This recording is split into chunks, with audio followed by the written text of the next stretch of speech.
Regardez ce que dit la Bible dans le livre des Actes, Actes des Apôtres, au chapitre 8, verset 14, qui parle d'un homme, Simon, qui gagnait de l'argent, on faisait de la magie, en faisant de la magie.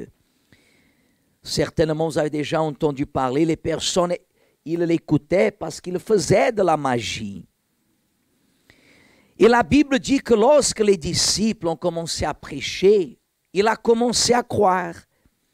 Et au verset 14, chapitre 8, verset 14, dit comme ça, « Les apôtres qui étaient à Jérusalem, ayant appris que la Samarie, c'est bien ça, avait reçu la parole de qui? Y envoyèrent Pierre et Jean. Et ceux-ci, arrivés chez les Samaritains, prièrent pour eux, afin qu'ils reçussent le quoi? Regardez, les Samaritains, ils étaient comme un peuple mis de côté. Les Samaritains, ils étaient comme un peuple, regardez-moi, mis de côté de la société. Vous pouvez considérer les Samaritains comme étant des personnes sans études, sans conditions, des personnes qui gagnaient leur vie en faisant bien des fois des choses erronées, était un peuple qu'on ne peut pas dire seulement humble à cause de la situation, mais un peuple qui vivait une vie contraire aux préceptes bibliques. C'est pour cela que les Juifs et les Samaritains, la Bible parle, ils ne s'approchaient pas les uns des autres. Mais Dieu, il s'approche. Dieu, il s'approche parce que Dieu connaît. Regardez la femme que la Bible parle, qu'elle est allée chercher de l'eau dans le puits. Et à un moment donné, quand Jésus lui a dit pour qu'elle lui donne un peu d'eau, elle a dit à Jésus que si Jésus savait qui lui demanderait, qui elle était, à vrai dire, elle ne demanderait pas. Et Jésus lui a dit le contraire. Parce que Dieu ne regarde pas qui nous sommes, mais Dieu regarde cette soif qui existe à l'intérieur de nous. Dieu ne regarde pas aucune autre situation. Alors la Bible dit comme ça, au verset 16, car il n'était encore descendu sur aucun d'eux. Voyez, Église, aucun des Samaritains n'avait pas encore reçu le quoi? Le Saint-Esprit. Il dit comme ça, ils avaient seulement été baptisés au nom du Seigneur Jésus, ça veut dire le baptême d'eau. Alors Pierre et Jean leur imposèrent les mains. Et qu'est-ce qui est arrivé? Hein? Ils ont reçu le Saint-Esprit. Expliquez, Église. Expliquez-nous maintenant comment des fois la personne, elle doit attendre, et justifier. Quand on lui dit, vous avez le Saint-Esprit, pas encore, mais pourquoi? Vous priez, vous jeûnez, vous avez déjà reçu l'imposition des mains, peut-être à plusieurs reprises. Pourquoi le Saint-Esprit n'est pas descendu? Ce n'est pas qu'il n'est pas descendu, c'est que la personne ne l'a pas reçu. C'est différent. Alors, regardez ce que dit la Bible. Lorsque Simon, qui était le magicien, vit que le Saint-Esprit était donné par quoi? Par l'imposition. Il leur offrit de l'argent en disant, accordez-moi aussi ce pouvoir, afin que celui à qui j'imposerai les mains reçoive le Saint-Esprit. Mais Pierre lui dit que ton argent périsse avec toi. Il a été dur. Oui ou non? Il a été dur de parole. Que ton argent périsse avec toi. Puisque tu as cru que le don de Dieu s'acquérait à prix d'argent.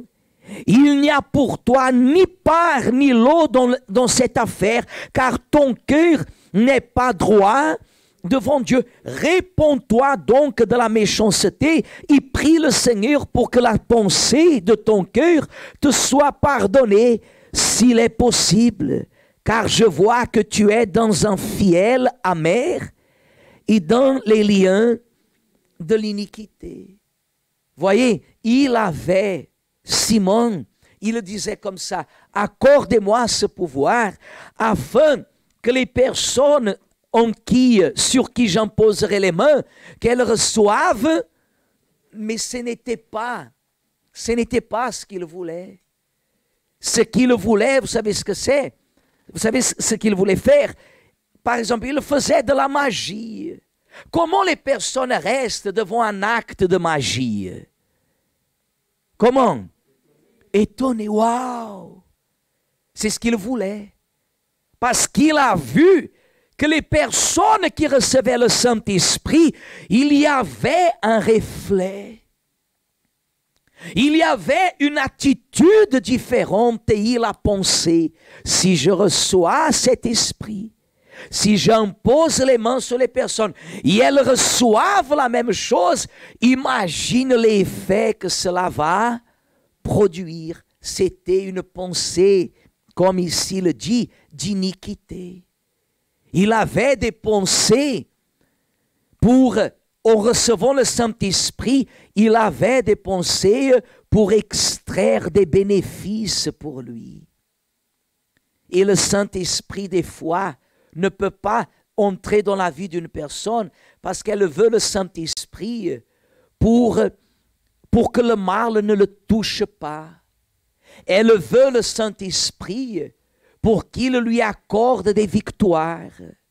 Elle veut le Saint-Esprit pour obtenir des miracles.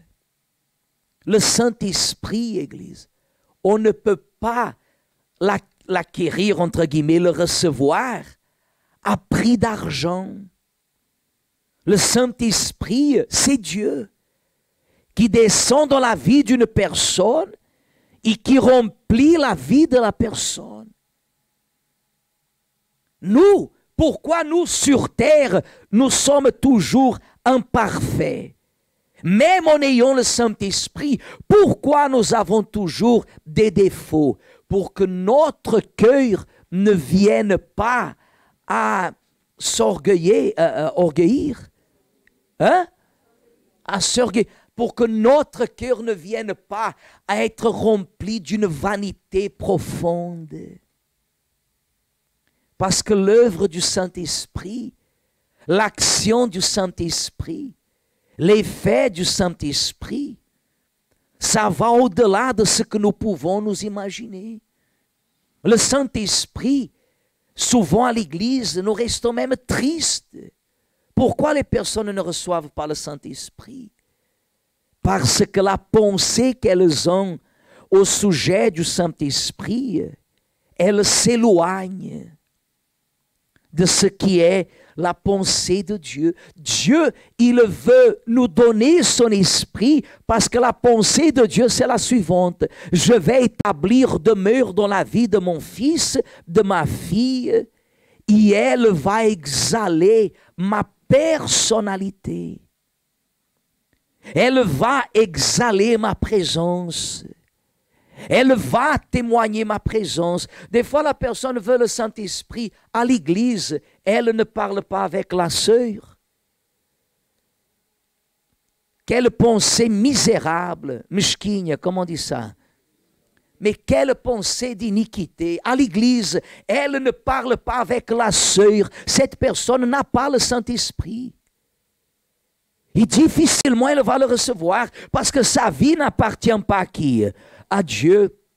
Elle veut avoir ou dire qu'elle a le Saint-Esprit pour être supérieure. Mais vous n'êtes pas supérieur à qui que ce soit. Moi, je ne suis pas supérieur à qui que ce soit. Et à titre seulement d'exemple, combien plus le Saint-Esprit vous donne, plus vous vous sentez petite. Comprenez? moins votre nez, il reste empinado. Comment on dit ça? Moins, parce que le Saint-Esprit travaille en vous. Amen. Est-ce que vous comprenez, Église? Alors, méditez à ça.